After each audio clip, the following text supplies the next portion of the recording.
Olá a todos, sejam bem-vindos ao sexto episódio da sexta temporada do Bate-Papo sobre Composição. O Bate-Papo é um projeto de extensão do Departamento de Composição da Escola de Música da UFRJ, que visa dialogar com músicos sobre questões relativas ao mundo da composição musical. O projeto propõe travar um diálogo com músicos de diversas vertentes, tanto da música de concerto, do jazz, MPB, sem restrição estética. Os vídeos dos bate-papos dos 5 anos anteriores, 2020 a 2024, e desta temporada, 2025, estão disponíveis no nosso canal do YouTube. Inscreva-se e ative o sininho para receber notificações sobre os próximos programas. Os programas de 2023 em diante estão também disponíveis em formato podcast no Spotify e na Apple, dentre outras plataformas. A equipe que realiza esse projeto é formada por mim, Liduíno Pitombeira, pelo professor Ian Wagner, que não está presente hoje aqui, e pelo compositor extensionista Ítalo Spinelli, que está conosco hoje. O Ítalo sempre trabalha nos bastidores, mas hoje, e algumas vezes ele também participa da entrevista, né? É, e hoje temos a honra de receber a compositora, pesquisadora e professora Lourdes Saraiva, para falar sobre sua obra musical, suas pesquisas, atividades de ensino em música e sobre suas perspectivas no âmbito da composição. Eu vou passar a palavra para o Ítalo agora, que vai ler a biografia da Lourdes e, em seguida, já fazer uma primeira pergunta. Seja bem-vinda, Lourdes. Muito obrigada, é um prazer estar aqui com vocês. E muito obrigada pelo convite, é uma honra ser entrevistada pelo Liduíno Pitombeira e também pelo Ítalo. Eu acho que eu te conheci lá no Encontro do Rio. Se eu não me Sim, engano, eu te vi lá, me lembro de você, sim. isso, Estou, você deu uma olhada na composição minha. aham, estou muito feliz, gente. Muito obrigada pelo convite. Uma grande oportunidade. Honra toda nossa. Bom, começar apresentando um pouco sobre a Lourdes aqui, depois fazer uma primeira pergunta. Ela é doutora em música, por composição musical, na Universidade de York, na Inglaterra, com bolsa da Fundação CAPES, sob a orientação de Thomas Simaco. Completou os cursos de bacharelado e mestrado em composição na Universidade do Estado do Rio Grande do Sul, sob a orientação de Celso Loureiro Chaves e Antônio Carlos Borges Cunha. O Celso Loureiro que foi entrevistado aqui, né, no no bate-papo. Programa anterior, então dá na sequência aí. Tá aí. Ah, que legal, que honra. São 75 anos de Celso, né? Foi indicado como melhor compositor ao Prêmio Açorianos de Música 2014 com a peça Retrato Metafísico de Porto Alegre para violão solo do CD Porto Alegre, gravado por Daniel Wolff. Suas composições incluem peças orquestrais, conjunto de câmara, peças para voz e solo para diversos instrumentos, as quais têm sido tocadas e gravadas no Brasil e também no âmbito internacional: Estados Unidos, Canadá, México, Peru, Inglaterra, Alemanha e China. Atua como professor efetivo na Universidade de Santa Catarina, nas áreas de percepção musical, composição e análise musical, onde coordena o Laboratório de Percepção e Composição, Perceptus. Na pesquisa, coordena o projeto Música, Texto e Ação, aspectos da interdisciplinaridade na composição musical, vinculado ao grupo de pesquisa Música, Cultura e Sociedade. Em extensão universitária, coordena o projeto Encontro de Composição e Performance Musical, com foco no fomento da produção composicional brasileira. Bom, partindo para a primeira pergunta, gostaria que você falasse um pouco sobre sua carreira como compositora, desde o início de sua formação, pontuando fatos, professores, compositores e experiências que considera fundamentais para a construção de sua própria voz composicional. Então, primeiramente, o meu interesse pela arte começou já desde criança, né? Que eu sempre fui muito interessado pelas artes plásticas, né? Inicialmente, eu desenhava muito, pintava e gostava muito tinha muito interesse em música, né? E na escola eu tive formação católica, né? Inicialmente, apesar da família ser extremamente multicultural, né? Minha avó era mãe de santo, então, mas eu tinha também a formação católica, né? Então, eu estudei em colégio de freiras, havia um piano lá, e as freiras não deixavam eu tocar o piano, né? Por incrível que pareça. E aí acabou que a minha vizinha era professora de piano, e eu acabei estudando com Rosane Esposito, né? Por muitos anos. Depois estudei piano com o José Prediger, lá em Porto Alegre, né? E aí acabei me interessando em fazer o curso, né, de graduação em piano. Aí estudei com Norma Boiunga, Hubertus Hoffmann também, André Loz e aí Catarina Domenici. Aí no meio do meu curso de piano, eu acabei me interessando muito pela questão da composição, né? Eu já havia estudado com Celso Loureiro Chaves, que tinha me dado aula de história da música, aulas brilhantes, inclusive. E aí acabei trocando o meu curso, né, para composição musical. E aí fiz toda a minha graduação com o Celso. Foi assim muito importante para mim, para minha formação, né? E o Celso é assim um professor de composição brilhante, né? E nesse meio tempo eu fui compondo aqui e ali, conversando com colegas, né, instrumentistas e acabei ingressando no mestrado em música em Porto Alegre. Foi o primeiro curso de mestrado. Eu sou a primeira mulher gaúcha ou brasileira que entrou no curso de mestrado lá de Porto Alegre, com orientação também do Celso e do professor Antônio Carlos Borges Cunha, que foi, assim, nossa, muito importante também para mim, em termos de inspiração e de orientação composicional, né? Enfim, em 2003, né? Eu acabei vindo para Florianópolis, aqui na UDESC, e depois de 6 anos eu decidi fazer o doutorado. E aí eu ganhei uma bolsa CAPES e decidi explorar algumas universidades fora do Brasil e acabei caindo na Universidade de York, né? Na Inglaterra. E aí, o meu orientador também foi muito importante para mim, o Thomas Simaco, que é um compositor, não é inglês, ele é albanês, né? E tem uma estética super linda também da música dele, né? E eu acabei ficando lá 4 anos, né? Na Universidade de York, e aí eu fui aprofundando os meus estudos em composição, e a universidade também oferecia vários grupos instrumentais, né? Desde grupos de jazz, coro, orquestras, né?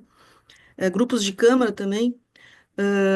E eu pude participar. Então, quando você vai para fora, você trabalha ali com o mundo inteiro, né? Tinha pessoas da China, do Japão, da Grécia, de todos os países, né? E essa interação foi muito legal, foi muito importante, assim, né? Enfim, aí eu voltei em 2014 para o Brasil e nesse meio tempo tenho estado compositora, né? Porque a gente não é compositor o tempo inteiro, não dá tempo. Então a gente entra em estados composicionais, né? Aquele momento que você para compor, né? E basicamente é isso, né? Da minha trajetória, de forma muito breve, assim, né? E aí você ingressa na UDESC assim que retorna. Logo. Isso, aí eu retorno para o Udesc, né? O Udesc me deu a concessão, né, de saída também. Então, eu agradeço muito a oportunidade, porque não é fácil você sair, né, ter uma bolsa do Brasil e você ter também o apoio da sua universidade, né, de origem. Isso não acontece, né? Isso aí, eu saí foi em 2009 que eu saí do Brasil, né? Sim. Então, foi uma oportunidade. Eu acho que eu fui uma das últimas levas, assim, que teve essa graça, né? De ter uma bolsa e de ir para fora, que não é fácil, né, gente? Pois é, pois é. Então, Você já era professora da UDESC, então, já bem antes, né? sim. Então, eu entrei aqui na UDESC em agosto de 2003, né? Ah, Como exatamente. É. professora de percepção musical, né? Uhum, uhum. Lourdes, e aí, continuando um pouco mais, queria que você falasse agora sobre as suas pesquisas, sobre a interdisciplinaridade e como é que elas interagem com a sua composição, né? Se você puder Uhum. trazer mais um pouco sobre isso. Então, essa questão da interdisciplinaridade, ela veio justamente da minha formação, né? Musical. Então, através do conhecimento de várias peças de compositores, né? Por exemplo, o Georg Ligeti. que tem uma obra vasta e múltipla também, né? E de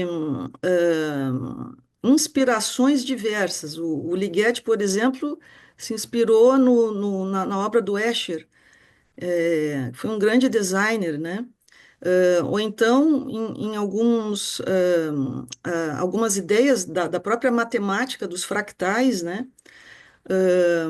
E aí, nossa, é um dos compositores assim que me inspira. Não é que eu componha como Ligeti, longe disso. Mas é algo que começou a me chamar a atenção, essa questão de vários compositores e artistas, né? Por exemplo, artistas como o Gerhard Richter, que usou as obras do John Cage para fazer as pinturas. Ele está lá na Tate Modern, em Londres, né? São aquelas pinturas abstratas com aquelas camadas de tonalidades de cores, né?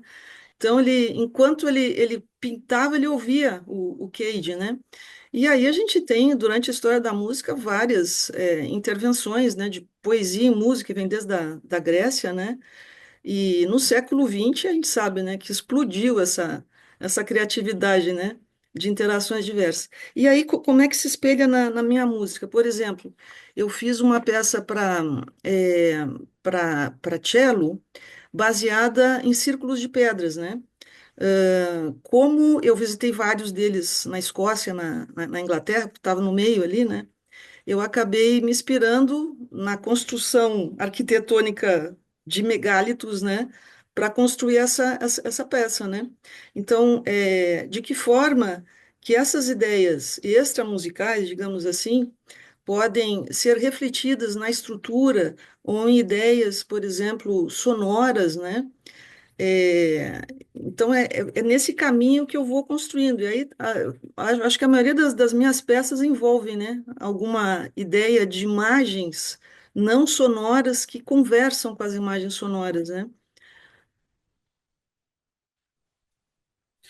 Muito bem, Ítalo, puder fazer a próxima questão. Acho que eu tinha mais uma pergunta sobre esse assunto. E Lourdes, você tem alguma prática em outros setores da arte, assim, artes visuais ou algo do tipo? Então, eu tenho potencialmente, em potência, né? Mas eu não tenho tempo. Eu adoraria, por exemplo, voltar a desenhar e pintar. Eu adoraria trabalhar com cores e também com tecnologias visuais, né?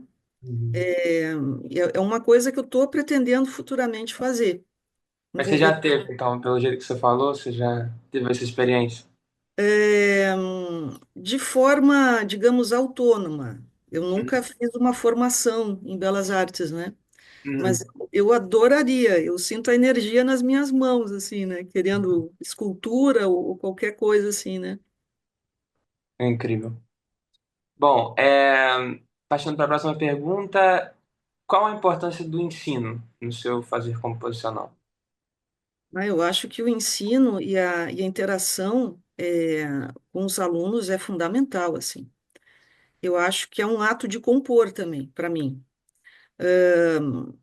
Quando a gente faz essa interação, eu gosto muito, assim, só abrindo um parênteses, né, do que o Lutoslavski costumava dizer, né, quando você ouve uma música, você está compondo. Eu diria que quando eu dou aula, eu estou compondo também, porque quando você escuta a peça de outra pessoa, né, um objeto fora de você, eu acho que essa receptividade traz um movimento provocativo interno na sua imaginação, né? Eu acho que isso é fundamental, assim, né? E dentro do ensino, eu tenho aberto a minha consciência da importância de estimular os alunos a comporem, a apresentar suas peças, né?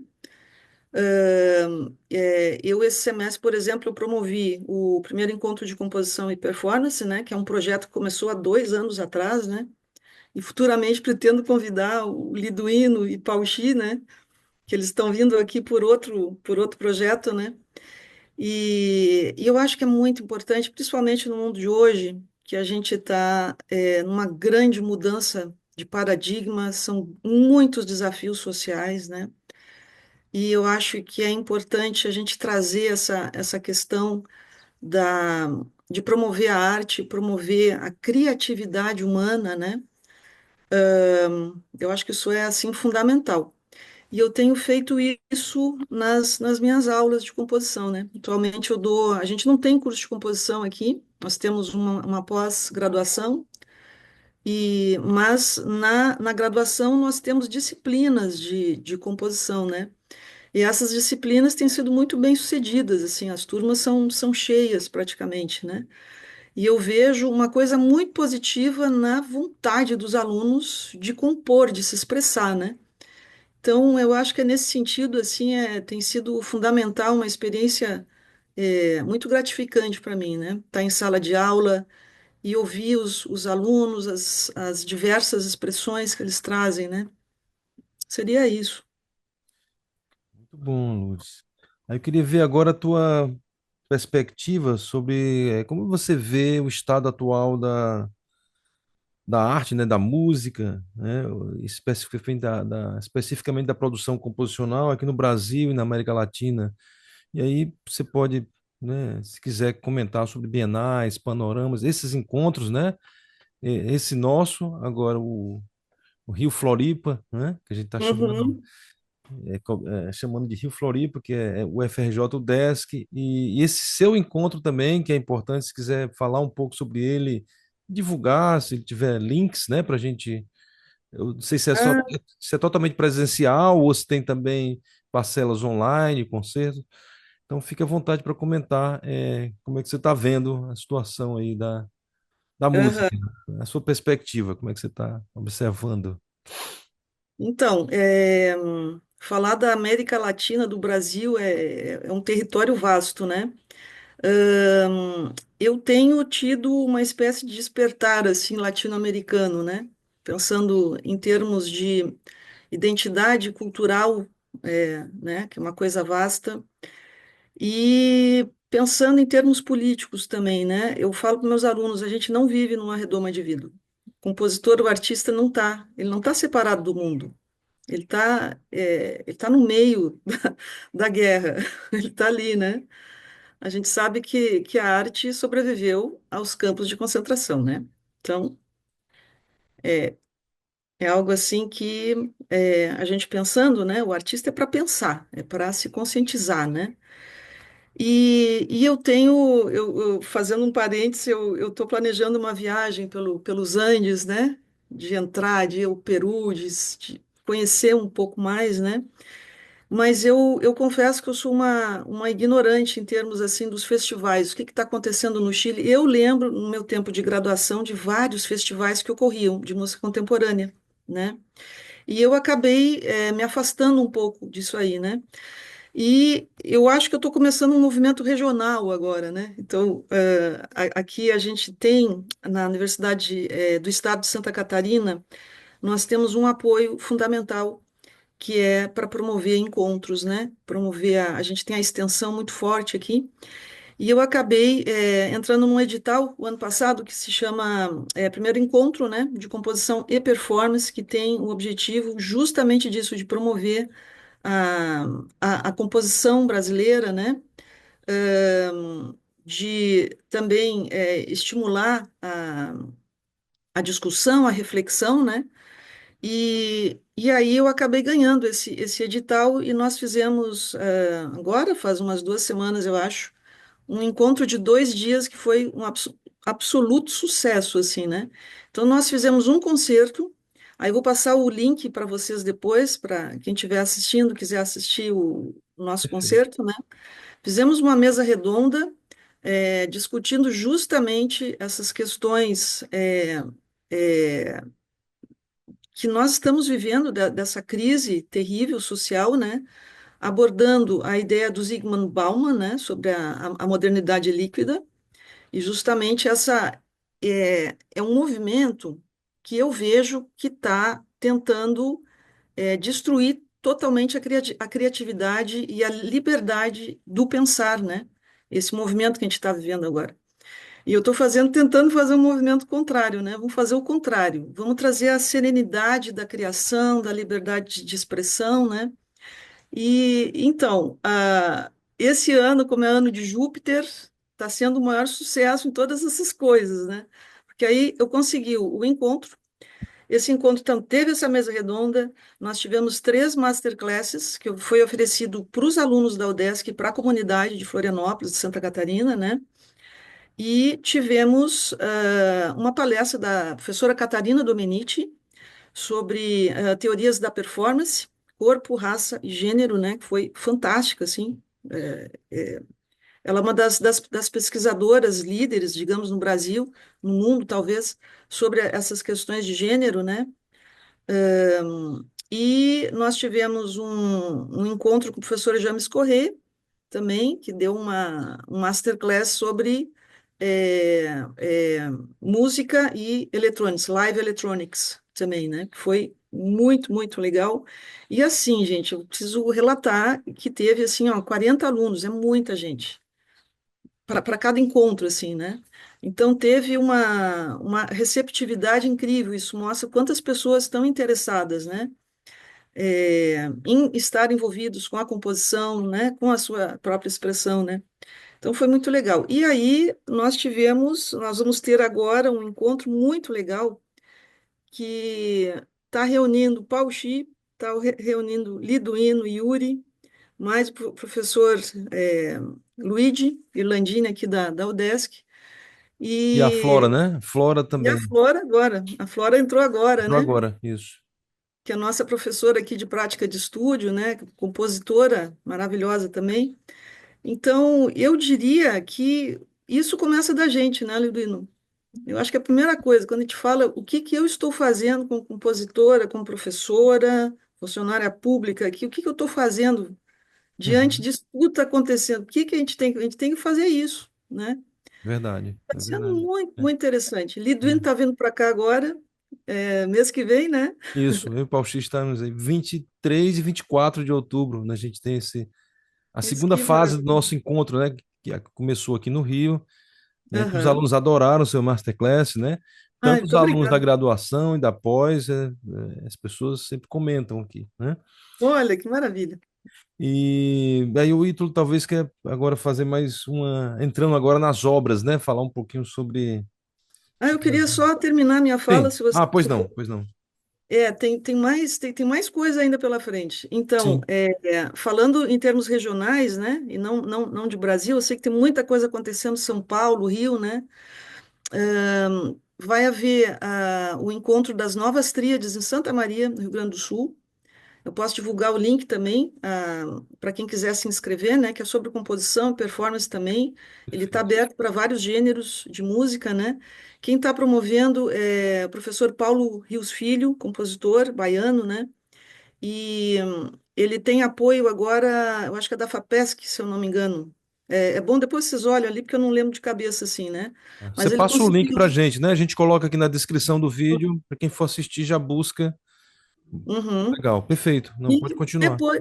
Ah, legal. Então, vai ter mais ainda aqui no Sul. Aí em Porto Alegre vai haver o Música em Ação, né? Então, Música em Ação, eu fui lá o ano retrasado, ano passado teve a enchente em Porto Alegre, né? Eu estava lá também. E aí eu acabei conhecendo o ensemble lá de Santa Maria, que é o Novas Tríades, que é um ensemble formado por compositores, por performers, né? Também é um grupo de câmara, tá? Formado por oboé, clarinete, contrabaixo, piano, tem a percussão. E eu acabei conhecendo eles, então, através desse encontro, eu acabei tendo a ideia de fazer o meu encontro de composição e performance aqui e convidar os compositores para compor para esse grupo, né? Então, eu acho que esses encontros são extremamente importantes, que a gente acaba fazendo novos vínculos, né? E promovendo também a divulgação da música nova que está sendo feita agora, né? Então, seria isso mais da parte regional, né? Uhum. Eu posso te falar. A gente Uhum. entrevistou o Paulo Rios aqui, eu acho que eu até vou colocar o link para criar uma retroalimentação, né, no nosso programa aqui. Aham, Você mencionou o Paulo Rios, ele foi um dos entrevistados do semestre passado, aí, né? uhum. Tem um festival Sesc agora em janeiro. Eu tô ministrando aula lá de composição no Ah, que próximo bacana. segunda quinzena de janeiro, né? Então, uma procura grande de compositores também, assim, bem em sintonia com o que você falou, né? Essa busca da composição. Ítalo, se quiser então dar a conexão aí para a Bom, peça. começando a questão sobre as obras agora, né? Você poderia falar um pouco sobre a obra Retrato Metafísico de Porto Alegre? Ah, sim, com certeza. Então, é interessante, é, e é muito significativo eu estar fazendo esse programa com vocês, né? Porque o Retrato Metafísico de Porto Alegre, ele foi estreado na Sala Cecília Meirelles há 30 anos atrás. Então, na 11ª Bienal do Rio de Janeiro.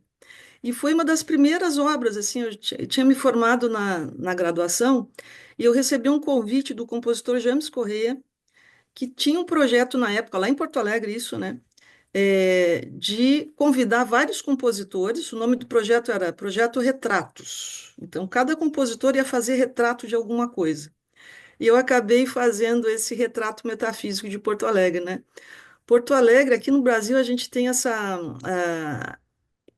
aura nostálgica com o passado, né? Porto Alegre tem o Teatro São Pedro, lá do século XIX, reformado pela dona Eva Sofer, né? Incrível o teatro, agora está precisando de uma boa reforma, né?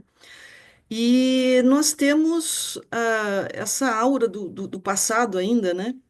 De Porto Alegre, que é muito importante, assim como a gente tem aqui em Florianópolis, Rio de Janeiro, né? E aí eu acabei pensando, eu vou fazer o retrato metafísico de Porto Alegre, né? O que que esses lugares me inspiram? A minha imaginação, o Teatro São Pedro, o Mercado Público e outros prédios antigos, né?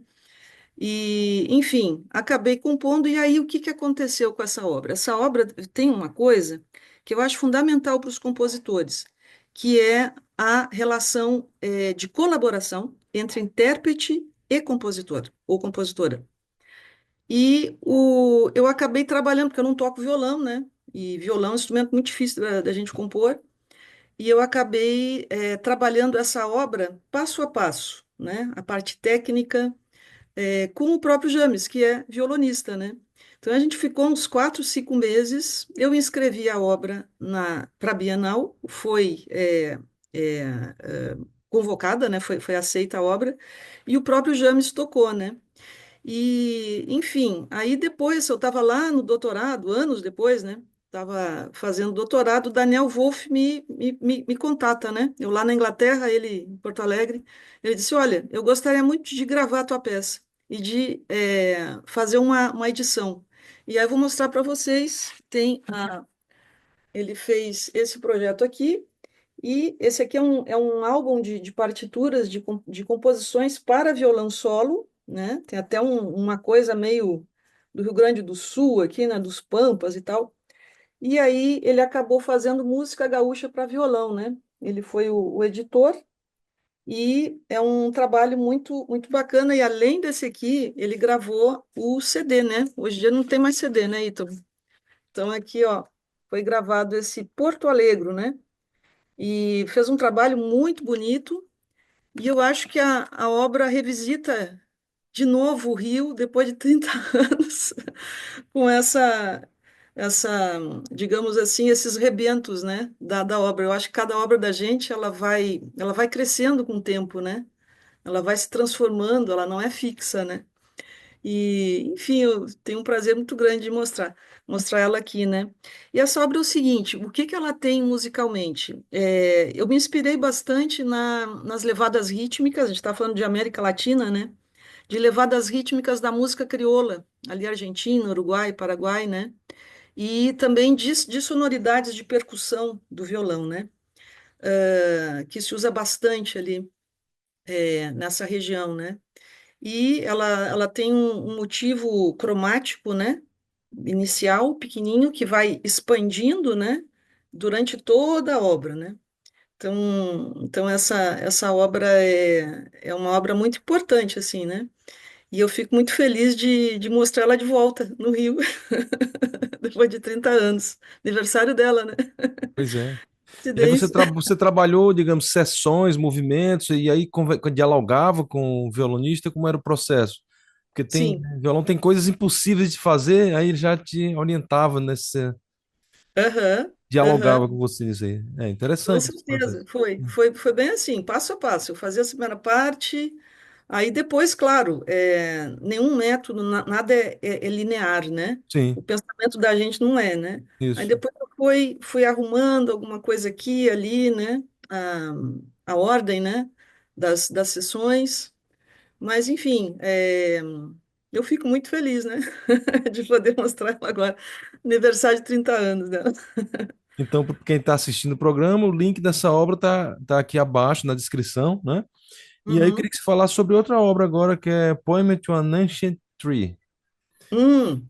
Então, essa aí foi outra colaboração que eu tive com o Leonardo Piermartiri, que é um grande violista, né? É professor aqui da UDESC também.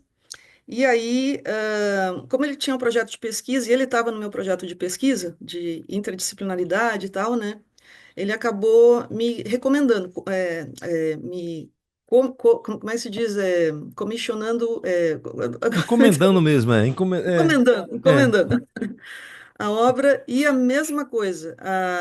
O que que eu fiz nessa obra? E sobre o que é a obra? A obra é o seguinte, eu vou mostrar para vocês, o título tá em inglês, né? Porque foi apresentado lá fora e tal. E aí, essa obra é, em português, Poema a uma Árvore Antiga, né? E que árvore antiga é essa? Eu sou uma apaixonada total pelas árvores. Desde pequena eu protejo as árvores, não quero que corte, então é uma coisa terrível. Eu tenho uma coisa meio druídica comigo, assim, de coração, meio açoriano, assim, né?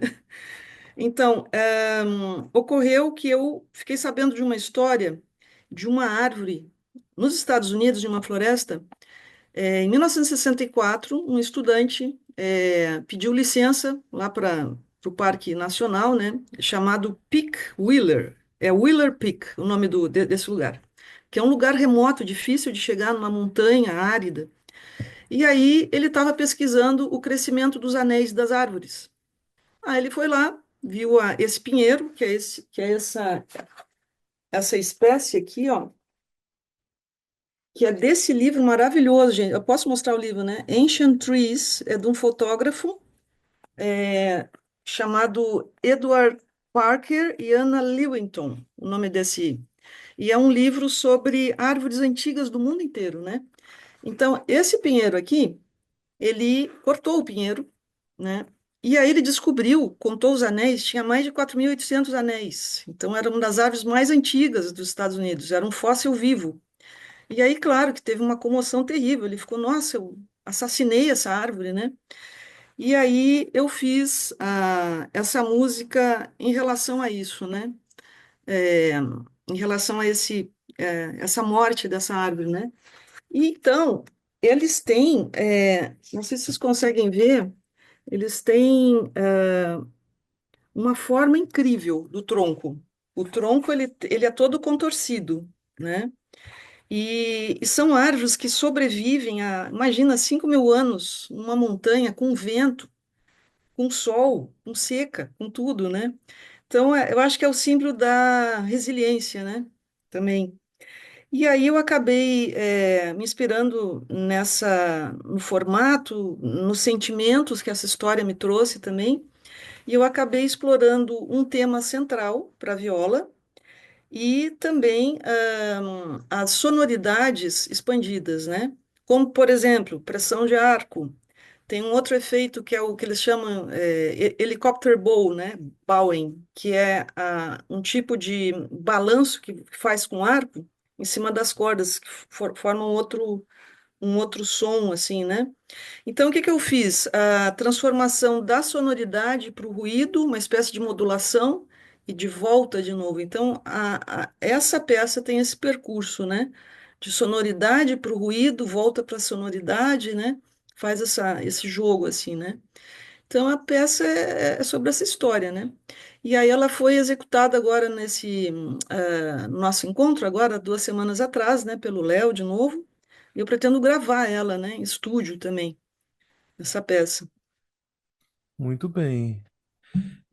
Bom, então a gente chega aqui aos momentos finais, né, do nosso programa.